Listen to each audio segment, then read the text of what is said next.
अस्सलामुअलैकुम। खुश व आबाद रहें। दिया से दिए जलाने के चैनल पे मज़ेदार रेसिपीज़ देखते रहिए। आज आपके साथ शेयर कर रही हूँ चिकन रेशा कबाब।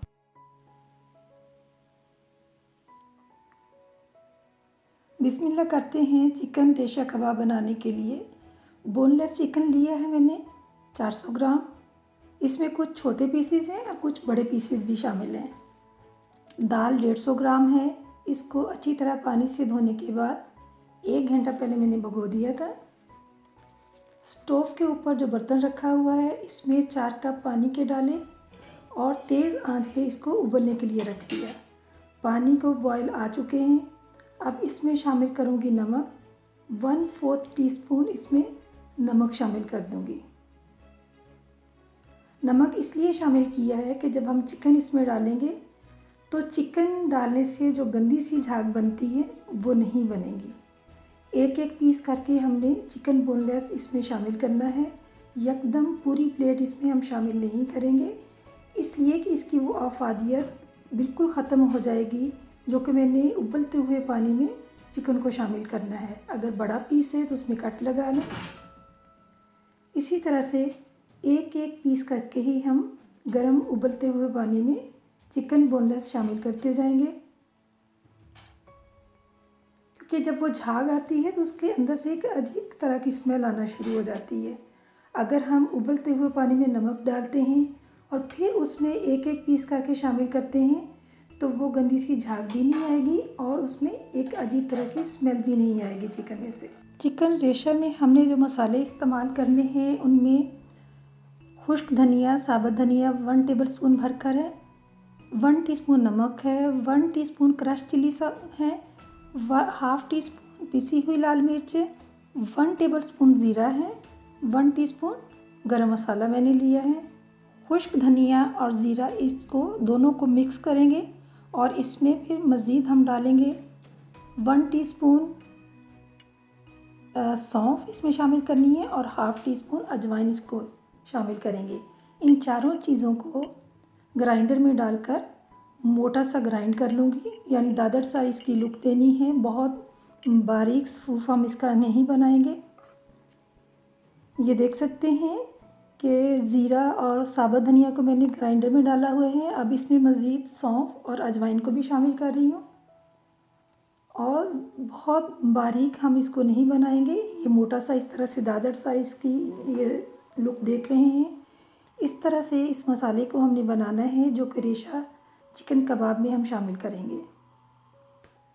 दाल जो कि 1 घंटा पहले की भीगी हुई है, अब इसमें 1 चुटकी बेकिंग सोडा मैंने शामिल कर दिया और इसको उबालने से पहले 10 मिनट पहले मैंने इसमें ये मीठा सोडा शामिल किया है। चम्मच की मदद से इसको अच्छी तरह से हल कर दिया दाल के अंदर। चिकन जो मैंने 4 कप पानी के अंदर स्टोव के ऊपर गलने के लिए रखा था, बिल्कुल इसके इतना गल चुका है कि इसके रेशे होना शुरू हो गए हैं। ये देखिए फोक की मदद से जब हम इसको बर्तन में से निकाल रहे हैं तो इसके रेशे बिल्कुल खुद से अलग होना शुरू हो गए हैं। प्लेट में डाल के हम फोक की मदद से भी इसके रेशे कर सकते हैं, या एक फोक से नीचे को दबाएं और दूसरे फोक को ऊपर से पकड़ के तब भी हम रेशे कर सकते हैं। लेकिन हाथ की मदद से जो रेशे होते हैं वो बहुत ही उनका जो है एक आसान तरीका है कि हाथ की मदद से अगर हम रेशे करें तो जल्दी भी हो जाएंगे और बहुत बारीक इनके रेशे हो जाएंगे। तो हाथ की मदद से ही मैं ये जितना भी चिकन है बोनलेस उस बर्तन में से निकाल के हाथ की मदद से ही मैं रेशे करूँगी। और ये उसमें फोक में फंस चुका है, तो इसमें क्योंकि मेरा ख़्याल था कि मैं फोक की मदद से करूँगी, लेकिन जो मुझे आसान लग रहा है कि मैं हाथ की मदद से करूँ तो ज़्यादा बेहतर है। ये जो यखनी जिसमें हमने चिकन बॉईल किया था, इसी यखनी में मैंने दाल डालनी है। इसका पानी जिसमें मैंने बेकिंग सोडा शामिल किया था वो पानी मैंने गिरा दिया है और फिर एक और पानी डालकर इसको साफ़ किया और फिर उसके बाद जो है दाल मैंने यखनी के अंदर शामिल कर दी है और ढक्कन से ढाँपकर पहले 1 मिनट इसको तेज़ आंच दूँगी उसके बाद इसको 10 मिनट हल्की आंच पे पकाऊंगी और 10 मिनट पकाने पे हमारी दाल जो है वो बहुत सॉफ्ट हो चुकी होगी। ये प्लेट में आप देख सकते हैं कि हाथ ही की मदद से मैंने रेशे किए हैं। दाल हमारी गल चुकी है। ये निकाल के मैं आपको दिखाती हूँ। ये देखिएगा इतनी नरम हो चुकी है बेकिंग सोडा डालने से कि ये देखिए कैसे एक क्रीमी सूरत में इसकी लुक आ रही है। ये देखें हाथ की पपोटे की मदद से इसको मैं प्रेस कर रही हूँ तो कितनी सॉफ्ट इसकी लुक है, जैसे बिल्कुल एक क्रीम की तरह दबाने से बिल्कुल एक क्रीम की तरह इसकी सॉफ्टनेस जो है वो दिखने को मिल रही है। इसमें हम शामिल करेंगे सब्ज़ मसाला जो है। इसमें पुदीना है, 2 अनियन है, इस तरह से 9-10 सब्ज़ मिर्चें हैं। सब्ज़ मिर्चों की मैंने डंडियाँ उतार लेनी है। इस तरह से इनकी डंडियाँ उतारते जाएंगे और ये जो प्याज है इसको भी मैंने क्यूब सूरत में काट लिया, पुदीने को भी काट लिया है और सब्ज़ मिर्चों को भी काट लूँगी। ये सब्ज़ मसाले की सारी चीज़ें तैयार हो चुकी हैं। दाल को मैंने चॉपर के अंदर डाला और पेस्ट बनाने के लिए चॉपर को 1-2 मिनट के लिए चलाऊँगी तो इसकी एक अच्छी सी पेस्ट बन जाएगी।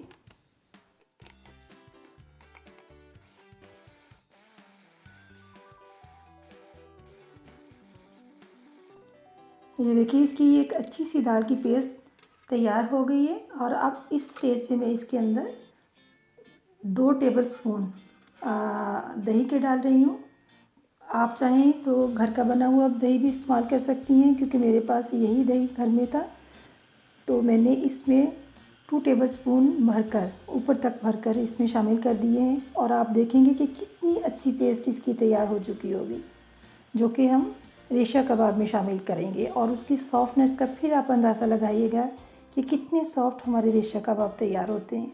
ये देखिए दाल की पेस्ट को मैंने दूसरे बर्तन में निकाल लिया है और अब इसी चॉपर में सब्ज़ मसाला डालकर उसको भी तैयार करूँगी।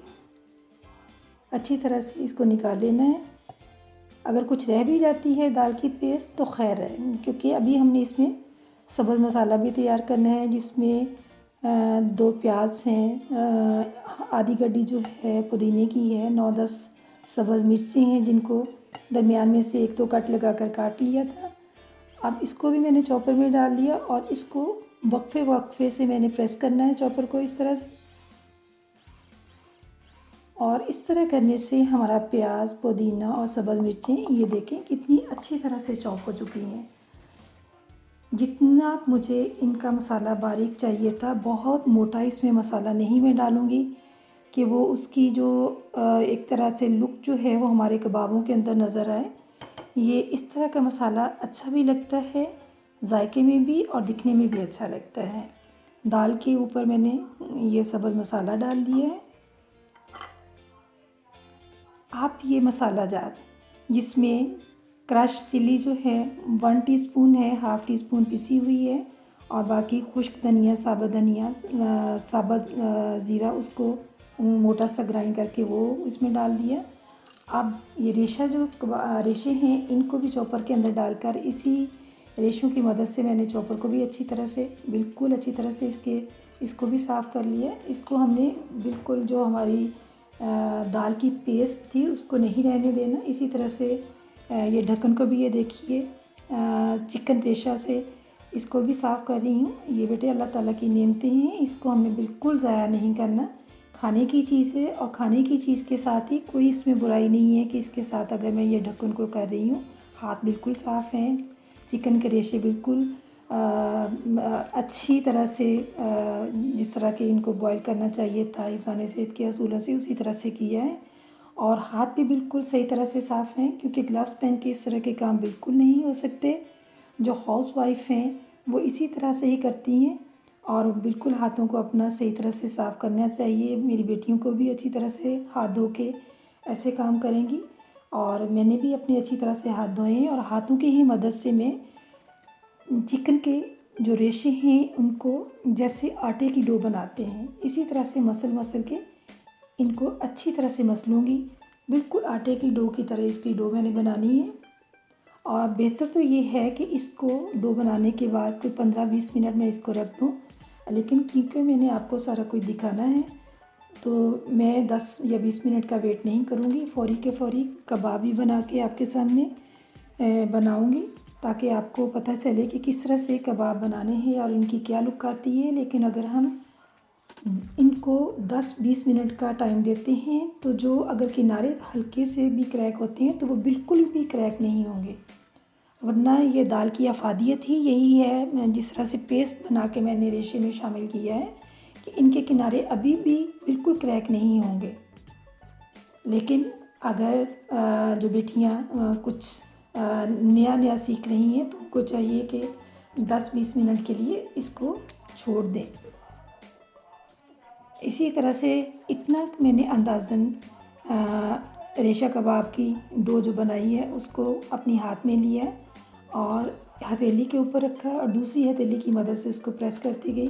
अब इस तरह से गोल करने के लिए फिर से हथेली की मदद लूँगी और ये देखिए अच्छी तरह से बिल्कुल गोल एक अच्छी शेप में रेशा कबाब, चिकन रेशा कबाब तैयार हो गया है। फिर इसी तरह अंदाज़न आपने मुट्ठी में ये लेके देखना है कि इसका वही वेट है जो हमने पहले कबाब का लिया है, और फिर अंदाज़न उसी वेट के हिसाब से हमने बाकी कबाब भी तैयार करने हैं। इसी तरह से हथेली के ऊपर रखा, फिर दूसरी हथेली की मदद से इसको प्रेस करती गई और फिर उंगलियों की मदद से मज़ीद और प्रेस किया और इसी तरह से हथेली के ऊपर रख कर इसको गोल किया। और ये है हमारा दूसरा कबाब भी, चिकन रेशा कबाब दूसरा भी तैयार हो चुका है। ये देखिए कोई इसका कोई साइड से क्रैक नहीं है।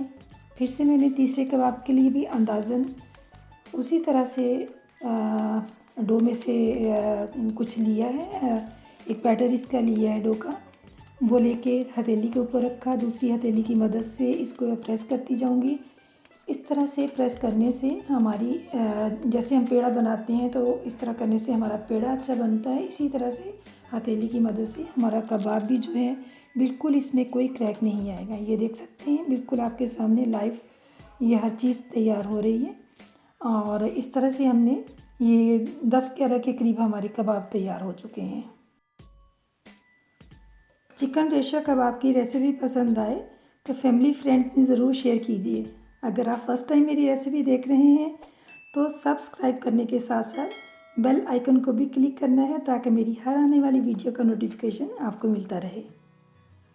बाउल में 1 टेबलस्पून पानी डाल के उसमें 1 टीस्पून चिली फ्लेक्स के शामिल किए और अब इसमें 1 अंडा वो तोड़ के डालूँगी और फिर इसको भी पानी और चिली फ्लेक्स के साथ अच्छी तरह से बीट कर लूँगी।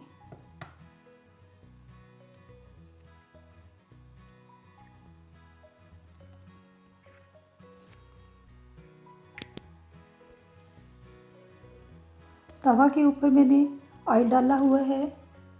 तवा फ्राई पैन भी इस्तेमाल कर सकती हूँ, मगर कबाब फ्राई करने के लिए मैं देसी तवा ही प्रेफर करती हूँ, इसलिए कि इसके दरमियान में जो गहरी जगह होती है उसमें हम जो ऑयल डालते हैं कबाब फ्राई होने में बहुत आसानी से और बहुत अच्छे कबाब फ्राई होते हैं, जबकि तवा फ्राई पैन में इस तरह से कबाब अच्छी तरह से फ्राई नहीं होंगे।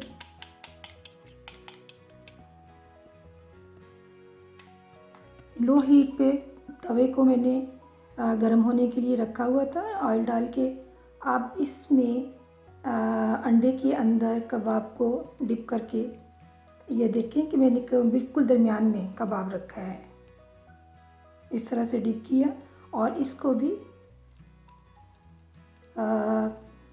भी ऑयल के अंदर रखती जाऊंगी।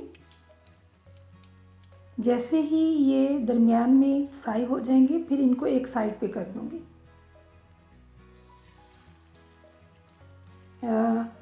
कबाब लिया और उसको अंडे वाले मटेरियल में या अंडे वाले अमेज़ा में डालकर डिप करती जाऊंगी और इसी तरह से दरमियान वाला हिस्सा जिसमें कि 4 टेबलस्पून मैंने ऑयल के डाले उसमें कबाब रखती जाऊंगी। कबाब जैसे ही सही फ्राई होंगे तो इनको फिर पलटूंगी और पलटने के बाद इनको बिल्कुल एक साइड पे, तवे की एक साइड पे जो किनारे वाली साइड होगी उस साइड पे करती जाऊंगी।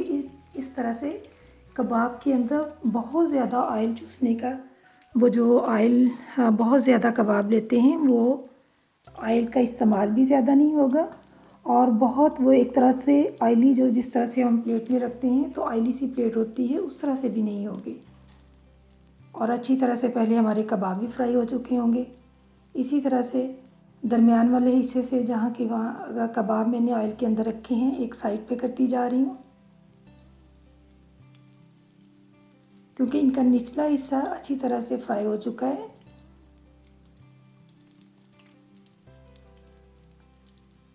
ये इसी तरह से इनको पलटती जाऊंगी। ये देख सकते हैं कि चिली फ्लेक्स के साथ कबाब कितने अच्छे लग रहे हैं।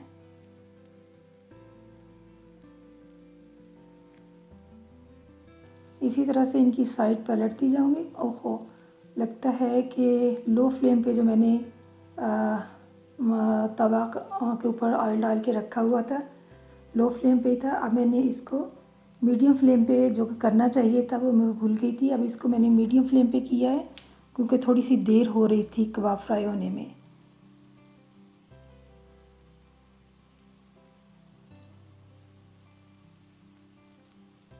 इसी तरह से जब कबाब की एक साइड फ्राई हो जाती है तो उसको स्पैचुला की मदद से उसको पलट देती हूँ। ये देखिए, बिल्कुल अभी मैंने किनारे पे नहीं इनको रखा। जब दोनों साइडें इसकी ऑयल के अंदर फ्राई हो जाएंगी तो फिर इनको तवे के जो किनारे हैं उनको, कबाब को एक एक करके उनको किनारों पे लगाती जाऊंगी, ताकि जो एक्स्ट्रा ऑयल होगा वो बिल्कुल नीचे हो जाएगा, और क्योंकि इससे पहले कबाब हमारे अच्छी तरह से फ्राई हो चुके होंगे।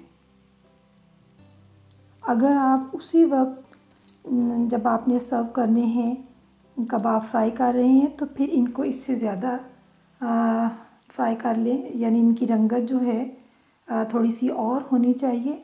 लेकिन अगर आप पहले से फ्राई कर रहे हैं कि जब सर्व करने हैं तो उस वक्त फिर से इनको फ्राई आपने करना है, तवे के ऊपर ही करना है, तो बेशक इनकी हल्की सी रंगत जैसे लाइट गोल्डन होती है तो आप इनको तवे के ऊपर से उतार सकते हैं। क्योंकि मैंने अभी वैसे ही फ्राई कर रही हूँ। जब मैंने सर्व करना है, मटर वाले पुलाव के साथ मैंने सर्व करना है, तो उस वक्त फिर से मैं तवे के ऊपर रख के उस वक्त मैं ऑयल नहीं डालूँगी, बिल्कुल लो फ्लेम पे तवे को गर्म करके तो उसके ऊपर रख दूँगी। तो इनकी रंगत मज़ीद और भी जैसी होनी चाहिए, जैसे ये कबाब की आपको रंगत नज़र आ रही है, ये थोड़ी सी डार्क ब्राउन है, इसी तरह से फिर मैं इनको डार्क ब्राउन कर लूँगी, लेकिन उस वक्त मैं ऑयल नहीं डालूँगी। ये देखें, जो कबाब फ्राई हो चुका है दोनों साइडें से, उनको मैंने तवे के किनारे पे लगा दिया है। एक्स्ट्रा ऑयल जो है वो बिल्कुल दरमियान में आ जाएगा, जो कि बाकी कबाब हम दूसरे कबाब उसमें अंडे में डिप करके तवे के ऊपर रखेंगे तो वही जो तवे के किनारे पे मैंने कबाब रखा है उसका एक्स्ट्रा ऑयल भी दरमियान में शामिल हो जाएगा, और कबाब इस तरह से कबाब फ्राई होने में हमारा ऑयल का भी बहुत ज़्यादा इस्तेमाल नहीं होगा, और एक तरह से अच्छी तरह से कबाब भी दरमियान में ऑयल होने की वजह से कबाब भी हमारे अच्छी तरह से पहले ही फ्राई हो चुके होंगे। ये देखिए, जो किनारे पे था उसको मैंने प्लेट में निकाल लिया है। इसी तरह से जो कबाब फ्राई होते जा रहे हैं उनको किनारे पे कर दिया है, और अब बाकी कबाब जो हैं उनको भी अंडे वाले अमेज़ा में डिप करके फिर से दरमियान वाले हिस्से में सबसे पहले मैंने रखा है। ये देख सकते हैं कि जो फ्राई हो चुके हैं कबाब वो उनकी रंगत करने के लिए थोड़ी देर के लिए तवे के किनारे पे मैंने लगा दिया है। इसी तरह से जो किनारे पे कबाब हैं उनको प्लेट में निकाल लूँगी, ताकि और कबाब रखने के लिए जगह बनती जाए।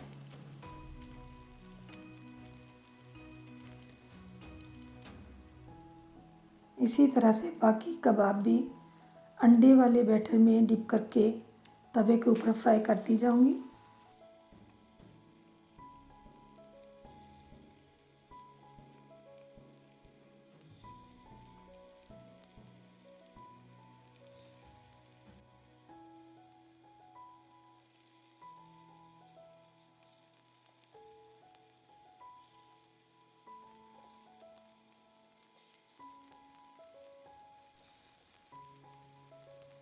ये देख सकते हैं कि 4 टेबलस्पून ऑयल के अंदर ही 10-11 चिकन रेशा कबाब जो है मैंने तैयार कर लिए हैं। और देखें तवे के ऊपर बिल्कुल भी ऑयल नहीं है, उसी ऑयल में ही तमाम के तमाम कबाब हमारे तैयार हो चुके हैं। चिकन रेशा कबाब की रेसिपी पसंद आई हो तो फीडबैक ज़रूर दीजिए। मोहब्बत भरी दुआओं के साथ। अल्लाह हाफिज़।